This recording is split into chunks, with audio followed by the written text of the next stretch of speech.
Please be seated.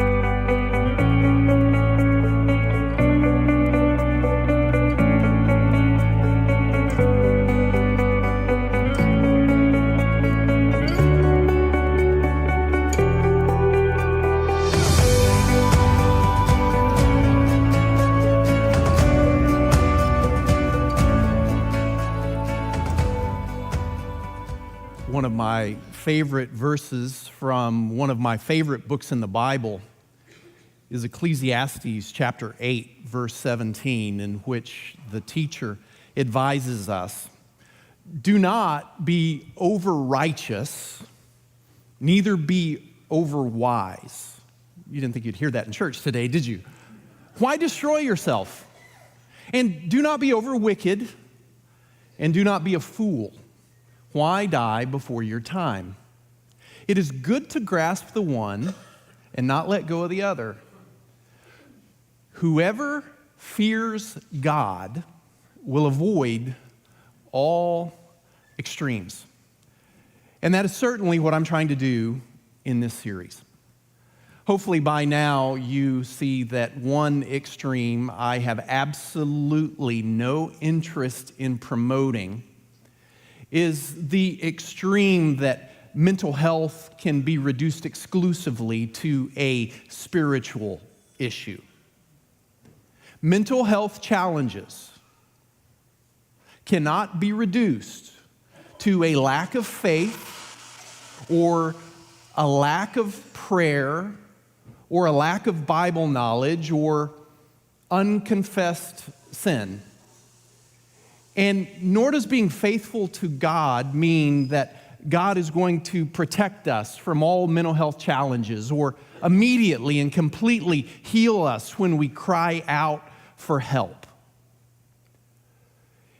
In the first draft of this message, I included at this point a theological explanation for why so many Christians are predisposed toward this extreme of over-spiritualizing mental health.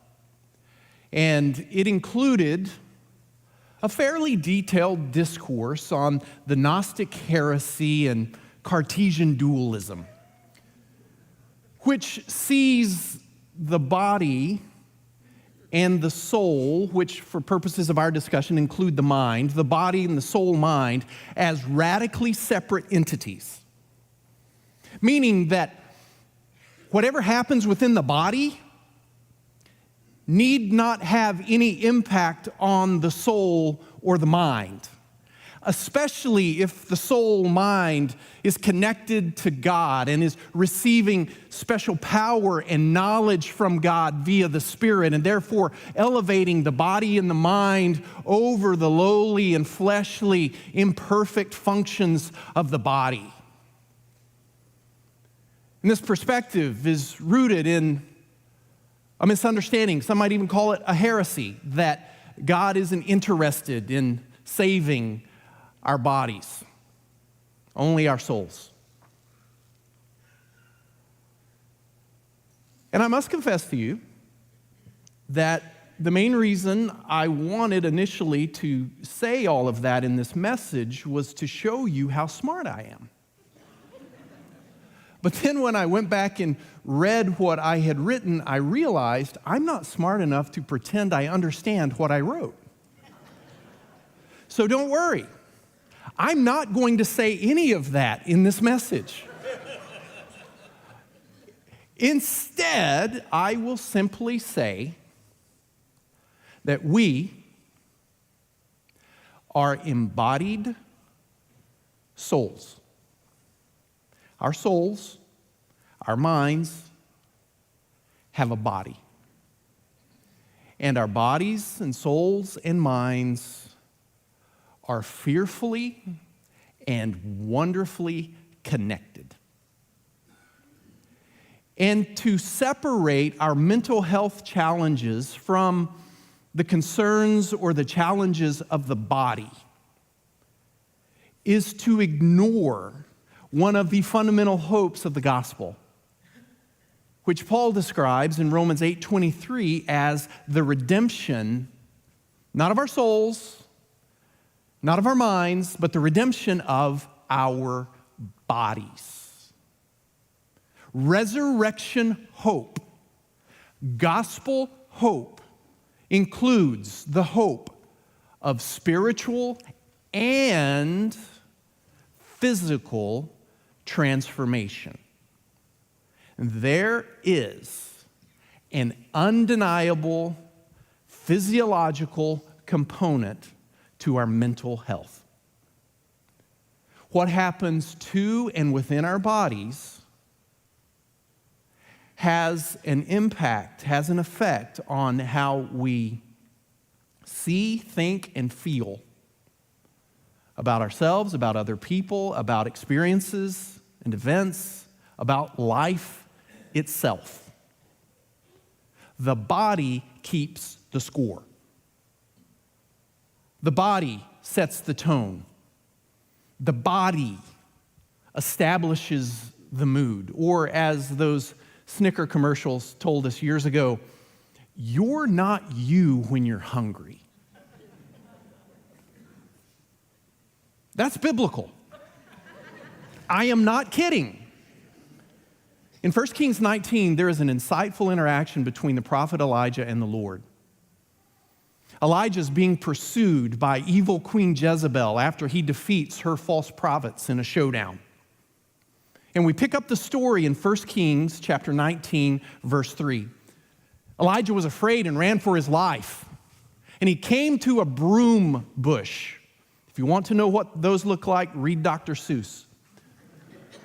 He sat down under it and prayed that he might die. I have had enough, Lord. Take my life. I am no better than my ancestors. It sounds to me like the prophet Elijah is having a mental health challenge. Doesn't it sound that way to you?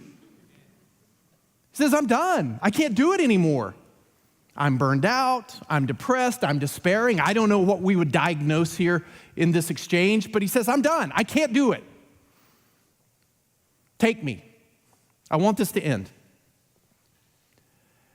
And if we keep reading, we see in verse 5 that then he lay down under the bush and fell asleep. And all at once an angel touched him and said, get up and eat. He looked around, and there by his head was some bread baked over hot coals and a jar of water. He ate and drank, and then he lay down again. And the angel of the Lord came back a second time and touched him and said, get up and eat, for the journey is too much for you. So he got up and ate and drank. Later on in that chapter, Elijah is going to have an encouraging conversation with the Lord. But what he needed first, what had to happen before his encounter with the Lord, is Elijah needed to eat some food and take a nap. You are not you when you are hungry or exhausted. You are not you when the different systems in your body, including your nervous system, are not functioning properly. There is a physiological, a physical, a biological component to mental health, which is why there's absolutely no shame in taking medication to regulate a physical condition that is impacting your mental health, the way you see, feel, and think about yourself, others, events, the world, life. Forgive me for being Captain Obvious, but the brain is an organ in the body. that sometimes requires medical attention, just like other organs and body parts require medical attention. And what is so obvious to me now was not obvious back in 2008, when I had a conversation with a trusted friend and elder in the church I was serving in Tulsa, Oklahoma. He was also a psychiatrist. And one Wednesday night, in a meandering, impromptu conversation in my office, I described to him a heaviness I was feeling that I could not get out from under. It was sapping me of my energy, my ambition, my optimism, my get up and go, as my dad likes to say. And as I described what I was experiencing and feeling, my friend, elder, and he wasn't my psychiatrist, but he was a psychiatrist, gently suggested that I might be suffering from situational depression brought about by a particularly difficult and discouraging season of ministry at our church that he understood all too well. And then he suggested that I make an appointment with a doctor and explore the possibility of taking an antidepressant. And that I was depressed was not a notion I resisted. I knew something was wrong. I was miserable. And I had been wrestling with it long enough that I knew I could not think or talk or pray or eat my way out of it. And back then, eating was my preferred coping mechanism. The notion I resisted was that I needed to take a little white pill to make me feel better. And this resistance was fueled by a toxic mix of masculine bravado and superior spirituality. In other words, I thought that a real man, especially a man who stood up every week in front of others to announce good news, should not need an antidepressant. My friend asked me, if you went to see your doctor and he told you that you had high blood pressure and there was a pill you could take to help regulate it, would you take it? And I said, yeah. And he said, well, if you went to see your doctor and he told you that there is a chemical imbalance in your brain that is causing you to feel the way you do right now, and that there is a pill you can take to help balance those chemicals so you can start feeling better, would you take it? And I said, yeah. And he said, go see a doctor. And that conversation changed my life. It altered the trajectory of my life. I went to see a doctor, and I began taking an antidepressant. And I started to feel better. And I thank God for that little white pill. It got me unstuck. It gave me the energy and the clarity to make other life-giving changes around diet and exercise. And a year later, it helped me muster the courage to leave that church, which was hurting me. Being there was hurting me. And to take the risk to do something new that I had always wanted to try. Medication can be a gift from God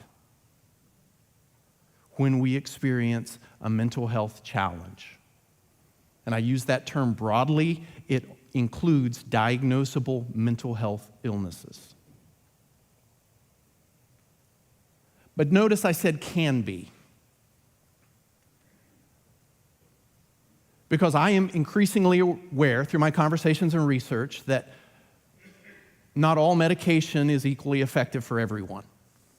Remember 2 weeks ago I said we have to be very careful of overgeneralizing anything in this conversation? Well, I'm learning that to flippantly suggest to someone who describes a mental health challenge, well, go see a doctor and get a prescription, can be just as insensitive and just as oversimplified as saying, well, you just need to pray more. Is dialing in the dosage of a medication, dealing with the side effects of a medication, some of which can be almost as bad as the original ailment, can be a frustrating and discouraging experience for some. And I know some of you know exactly what I'm talking about.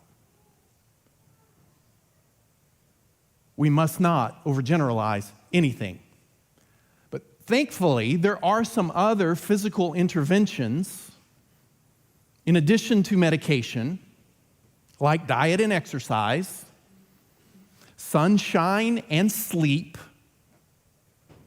breath work and cold showers. I took one myself this morning, that many report to be helpful in managing their mental health challenges like depression and anxiety. There is a physiological component to our mental health. And what we do with our bodies, what we do to our bodies, has an impact on our mental health. In a recent study out of Australia, scientists compared 218 different studies. This was a massive study. Compared 218 studies that compared different forms of exercise to the most common prescription medications for depression. And in these studies, 12 different forms of exercise were found to be just as effective, if not more effective, than those common medications. Coming in at number 3 and number 2 were walking and jogging. Coming in at number 1, the most effective exercise for managing depression is dancing.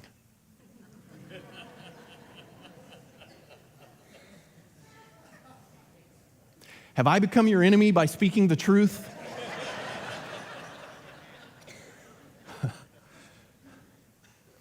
It's like Steve Martin used to say in his old stand-up routine from the 70s, uh-oh, I'm getting happy feet.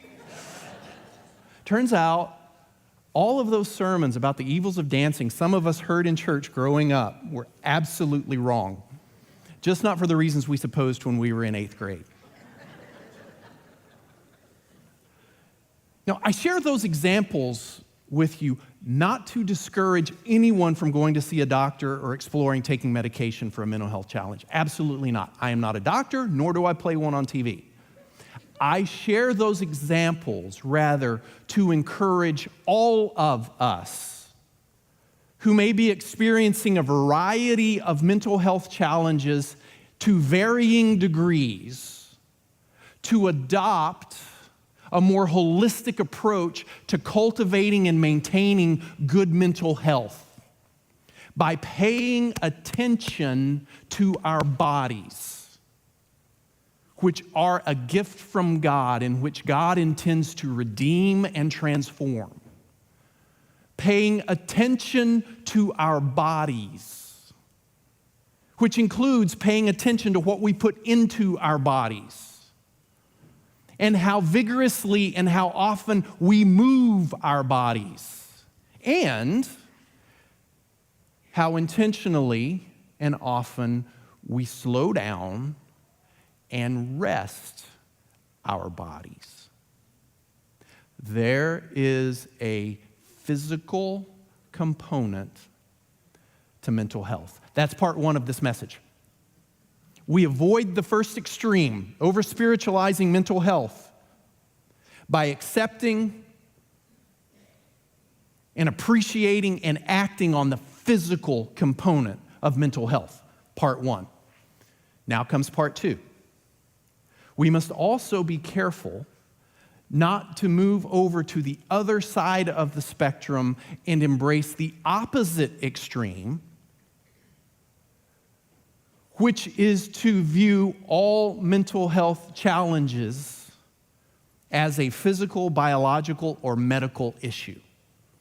If one extreme is over-spiritualizing mental health, the other extreme is over-materializing mental health. And when we reduce our mental health challenges to merely a physical, biological, medical issue, it is tempting and easy to eliminate God from the equation or the conversation, especially when we appropriately lower our expectations of God immediately and completely healing us of everything that ails us. It is true, we are embodied souls. Our souls have a body. It is also true, and it is equally important to remember, that we are ensouled bodies. Our bodies have a soul. You have a soul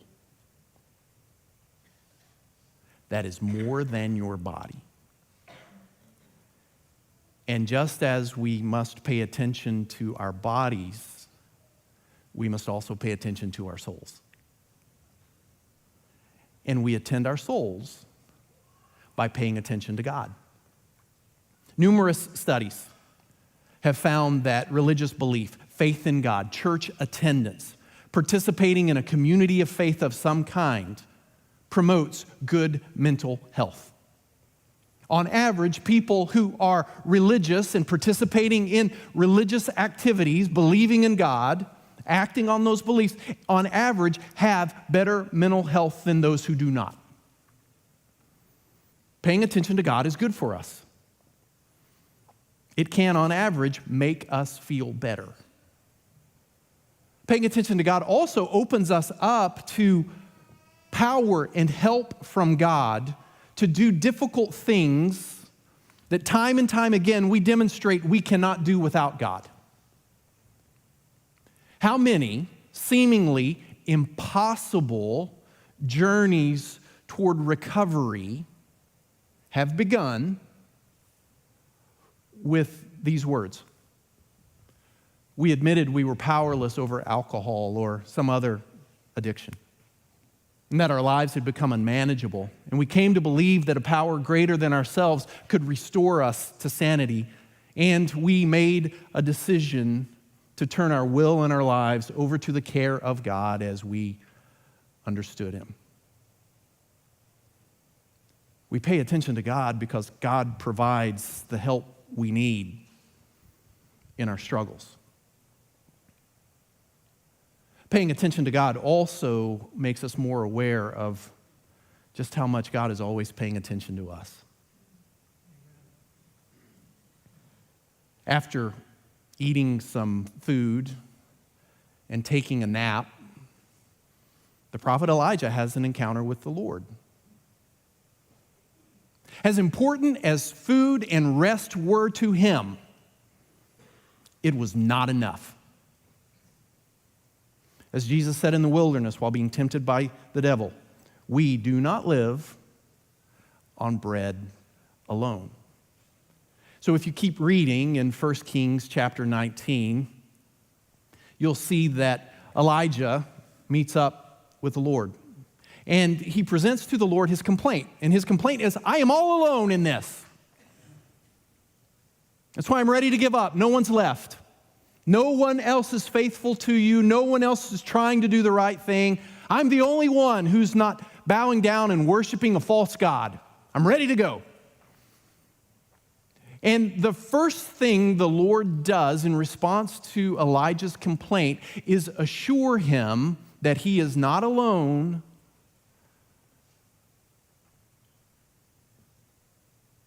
by reminding Elijah that he is in the presence of the Lord. The Lord wants Elijah to see he is not going through his struggle alone. And the second thing the Lord does is tell Elijah to go appoint Elisha as his apprentice who will take over for him. He gives him a partner.